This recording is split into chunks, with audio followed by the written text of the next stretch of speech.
Assalamualaikum warahmatullahi wabarakatuh. Di sini kami kelompok 5 akan mempresentasikan pelayanan kefarmasian di Puskesmas untuk memenuhi tugas dari Pak Anik, mata kuliah Undang-Undang Kesehatan dengan saya Rani Oktaviani. Nama saya Nurul Anissa. Halo, saya Rizky Salvian Putri. Saya Selano Fitriana. Nama saya Inira Ayu Humairo. Permenkes nomor 36 tahun 2016 tentang perubahan Permenkes nomor 30 tahun 2016 menimbang bahwa Peraturan Menteri Kesehatan nomor 30 tahun 2014 tentang standar pelayanan kefarmasian di Puskesmas masih belum memenuhi kebutuhan hukum di masyarakat sehingga perlu dilakukan perubahan. Bahwa berdasarkan pertimbangan sebagaimana dimaksud dalam huruf A, perlu menetapkan Peraturan Menteri Kesehatan tentang perubahan atas Peraturan Menteri Kesehatan nomor 30 tahun 2014 tentang standar pelayanan kefarmasian di Puskesmas. Mengingat 1. Undang-Undang nomor 5 tahun 1997 tentang psikotropika. 2. Undang-Undang nomor 35 tahun 2009 tentang narkotika. 3. Undang-Undang nomor 36 tahun 2009 tentang kesehatan. 4. Undang-Undang nomor 23 tahun 2014 tentang pemerintahan daerah. 5. Peraturan Pemerintah nomor 51 tahun 2009 tentang pekerjaan kefarmasian. 6. Peraturan Pemerintah nomor 40 tahun 2013 tentang pelaksanaan Undang-Undang nomor 35 tahun 2009 tentang narkotika. 7. Keputusan Presiden nomor 103 tahun 2001 tentang kedudukan, tugas, fungsi, kewenangan, susunan organisasi, dan tata kerja lembaga pemerintah non-departemen. 8. Peraturan Menteri Kesehatan nomor 75 tahun 2014 tentang Pusat Kesehatan Masyarakat. 9. Peraturan Menteri Kesehatan nomor 64 tahun 2015 tentang organisasi dan tata kerja Kementerian Kesehatan. Menetapkan Peraturan Menteri Kesehatan tentang perubahan atas Peraturan Menteri Kesehatan nomor 30 tahun 2014 tentang standar pelayanan kefarmasian di Puskesmas. Pasal 1. Beberapa ketentuan dalam Peraturan Menteri Kesehatan nomor 30 tahun 2014 tentang standar pelayanan kefarmasian di Puskesmas. Berita Negara Republik Indonesia tahun 2014 nomor 906.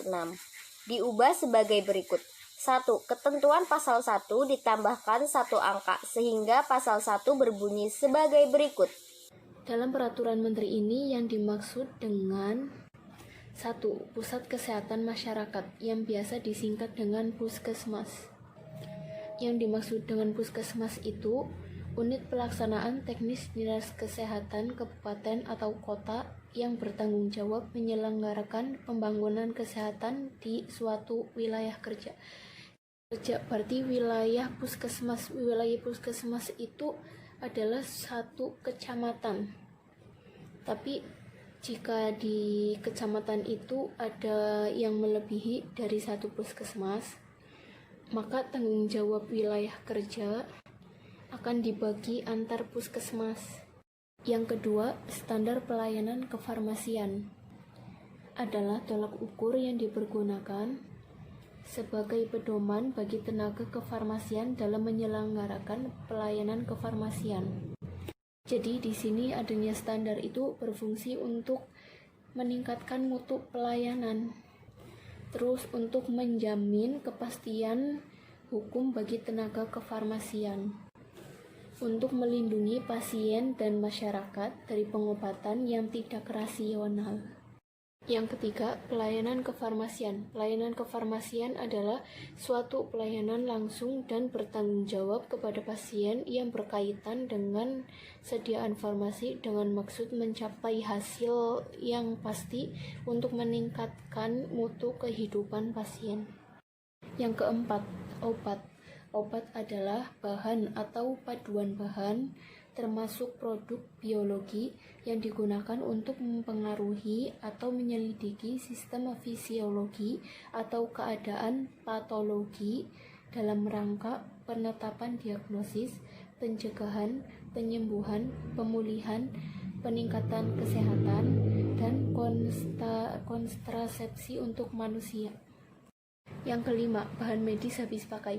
Bahan medis habis pakai adalah alat kesehatan yang ditujukan untuk penggunaan sekali pakai, yang daftar produknya diatur dalam peraturan perundang-undangan. Yang keenam, apoteker. Apoteker adalah sarjana farmasi yang telah lulus apoteker dan telah mengucapkan sumpah jabatan apoteker.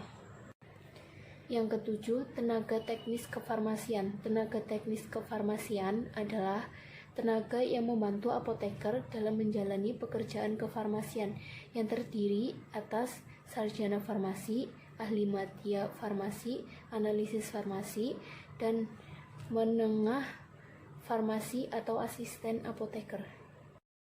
Dan yang ke-8, menteri. Menteri adalah menteri yang menyelenggarakan urusan pemerintah di bidang kesehatan.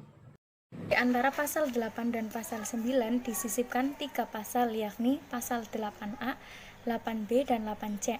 Yang pertama, pasal 8A. Pengawasan selain dilakukan oleh Menteri, Kepala Dinas Kesehatan Provinsi, dan Kepala Dinas Kesehatan Kabupaten atau Kota, khusus terkait dengan pengawasan obat dalam pengelolaan obat sebagai Kepala BPOM, yang dilakukan oleh Kepala BPOM sesuai dengan tugas dan fungsi masing-masing. Yang kedua, BPOM dapat melakukan pemantauan, pemberian bimbingan, dan pembinaan terhadap kegiatan instansi pemerintah dan masyarakat di bidang pengawasan obat. Pasal 8B. Yang pertama, pengawasan yang dilakukan oleh Kepala Dinas Kesehatan Provinsi, Dinas Kesehatan Kabupaten atau Kota. Pengawasan dilakukan oleh BPOM dan dilaporkan secara berkala kepada Menteri. Yang kedua, laporan paling sedikit disampaikan sekali dalam setahun. Yang ketiga, pasal 8C, pelanggaran terhadap ketentuan dan peraturan Menteri ini dapat dikenakan sanksi administratif sesuai dengan ketentuan peraturan perundang-undangan. Selanjutnya untuk pasal 2, peraturan standar pelayanan kefarmasian di puskesmas bertujuan untuk A. meningkatkan mutu pelayanan kefarmasian, B. menjamin kepastian hukum bagi tenaga kefarmasian, dan C. melindungi pasien dan masyarakat dari penggunaan obat yang tidak rasional dalam rangka keselamatan pasien. Saya akan membacakan pasal 3. Pasal 3, standar pelayanan kefarmasian di puskesmas meliputi standar yang A. pengelolaan obat dan bahan medis habis pakai, dan B. pelayanan farmasi klinik. Pengelolaan obat bahan medis habis pakai sebagaimana dimaksud pada ayat 1 huruf A meliputi perencanaan kebutuhan, permintaan, penerimaan, penyimpanan, pendistribusian, pengendalian, pencatatan pelaporan dan pengarsipan, dan pemantauan evaluasi pengelolaan. Pelayanan farmasi klinik sebagaimana dimaksud pada ayat 1 huruf B meliputi pengkajian resep, penyerahan obat, dan pemberian informasi obat. B. Pelayanan informasi obat atau PIO, konseling, ronde atau fisik pasien khusus puskesmas yang memiliki rawat inap, pemantauan dan pelaporan efek samping obat, pemantauan terapi obat, dan evaluasi penggunaan obat. Ketentuan lebih lanjut mengenai pengelolaan obat dan bahan medis habis pakai sebagaimana dimaksud pada ayat 2 dan pelayanan ke farmasi klinik sebagaimana dimaksud pada ayat 3 tercantum dalam lampiran yang merupakan bagian tidak terpisahkan dari peraturan menteri ini. Pasal 4. Penyelenggaraan standar pelayanan kefarmasian di puskesmas harus didukung oleh ketersediaan sumber daya kefarmasian, pengorganisasian yang berorientasi kepada keselamatan pasien dan standar prosedur operasional sesuai ketentuan peraturan perundang-undangan. Sumber daya kefarmasian sebagaimana dimaksud pada ayat 1 meliputi sumber daya manusia dan sarana prasarana. Pengorganisasian sebagaimana dimaksud pada ayat 1 harus menggambarkan uraian tugas, fungsi, dan tanggung jawab serta hubungan koordinasi di dalam maupun di luar pelayanan kefarmasian yang ditetapkan oleh pimpinan puskesmas. Ketentuan lebih lanjut mengenai sumber daya kefarmasian sebagaimana dimaksud pada ayat 2 tercantum dalam lampiran yang merupakan bagian tidak terpisahkan dari peraturan menteri ini. Pasal 5. Untuk menjamin mutu pelayanan kefarmasian di puskesmas harus dilakukan pengendalian mutu. Pelayanan kefarmasian meliputi monitoring dan evaluasi. Ketentuan lebih lanjut mengenai pengendalian mutu pelayanan kefarmasian sebagaimana dimaksud pada ayat 1 tercantum dalam lampiran yang merupakan bagian tidak terpisahkan dari peraturan menteri ini. Pasal 6. Penyelenggaraan pelayanan kefarmasian di puskesmas dilaksanakan pada unit pelayanan berupa ruang farmasi. Ruang farmasi sebagaimana dimaksud pada ayat 1 dipimpin oleh seorang apoteker sebagai penanggung jawab. Pasal 7. Setiap apoteker atau tenaga teknis kefarmasian yang menyelenggarakan pelayanan kefarmasian di puskesmas wajib mengikuti standar pelayanan kefarmasian sebagaimana diatur dalam peraturan menteri ini. Pasal 8 ayat 1. Pembinaan dan pengawasan terhadap pelaksanaan peraturan menteri ini dilakukan oleh menteri kepada Dinas Kesehatan Provinsi dan kepada Dinas Kesehatan Kabupaten atau Kota sesuai tugas dan fungsi masing. Ayat kedua, pelaksanaan pembinaan dan pengawasan sebagaimana dimaksud pada ayat 1 dapat melibatkan organisasi profesi. Pasal 9 ayat 1. Pada saat peraturan menteri ini mulai berlaku, bagi puskesmas yang belum memiliki apoteker sebagai penanggung jawab, penyelenggaraan pelayanan kefarmasian secara terbatas dilakukan oleh tenaga teknis kefarmasian atau tenaga kesehatan lain.